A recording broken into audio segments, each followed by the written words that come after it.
ലഹരിമുക്ത നവഭാരതത്തിനായി കാസർഗോഡ് ഗവൺമെന്റ് കോളേജിൽ നാശാമുക്ത യുവ ക്യാമ്പയിൻ സംഘടിപ്പിച്ചു. മൈ ഭാരത് കാസർഗോഡ്, NSS കാസർഗോഡ് എന്നിവയുടെ സംയുക്ത ആഭിമുഖ്യത്തിലാണ് പരിപാടി നടത്തിയത്.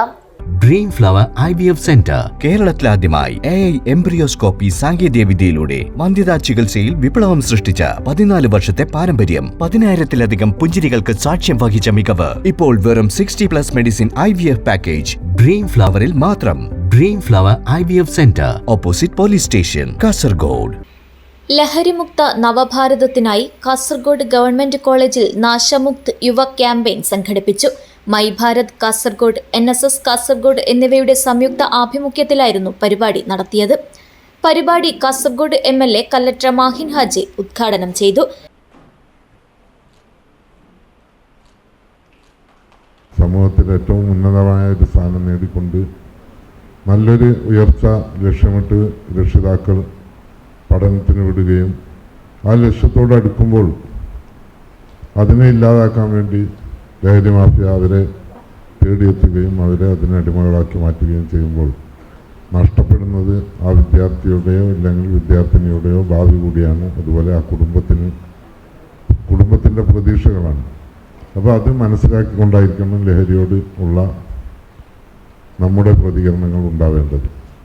ഇനി വരുന്ന നിങ്ങളുടെ ഈ തലമുറയും അതുപോലെ ഇനി വരാൻ പോകുന്ന പുതിയ തലമുറയും ലഹരിയിൽ നിന്ന് മോചനമാകണമെങ്കിൽ ഇന്നത്തെ ഈ പുതിയ തലമുറ അതിനെതിരായി ശക്തമായ പോരാട്ടം നടത്തിയാൽ മാത്രമേ സാധ്യമാവൂ.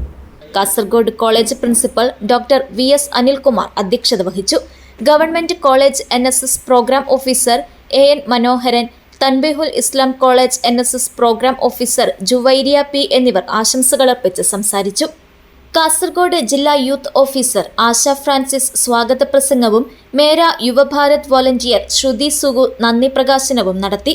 ഗ്രൂപ്പ് സോങ്, ഗ്രൂപ്പ് ഡാൻസ്, മൈം, പെയിന്റിംഗ്, പ്രസംഗം, സ്ലാം പോയട്രി, റീൽ മത്സരം എന്നിങ്ങനെ 8 മത്സരങ്ങളിൽ 120ഓളം കുട്ടികൾ പങ്കെടുത്തു. ലഹരി വിമുക്ത വികസിത ഭാരതത്തിനായി യത്നിക്കുമെന്നും ഓരോരുത്തരും പ്രതിജ്ഞ ചെയ്തു. യാതൊരു തരത്തിലുമുള്ള ഹാനികരമോ ലഹരി ഉളവാക്കുന്നതോ ആയ വസ്തുക്കൾ ഉപയോഗിക്കുകയില്ല.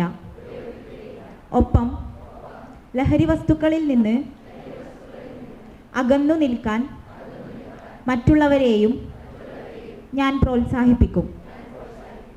ലഹരിമുക്ത ഇന്ത്യ എന്ന ലക്ഷ്യം കൈവരിക്കുന്നതിനായി ഞാൻ സജീവമായി പ്രവർത്തിക്കും. ലഹരി ഉപയോഗം മൂലമുണ്ടാകുന്ന ദോഷഫലങ്ങളെക്കുറിച്ച് എൻ്റെ കുടുംബാംഗങ്ങൾ, സുഹൃത്തുക്കൾ, ബന്ധുക്കൾ, അയൽക്കാർ എന്നിവരെ ബോധവൽക്കരിക്കാനും ഞാൻ പ്രതിജ്ഞാബദ്ധനാണ്. News bureau, Kasaragod.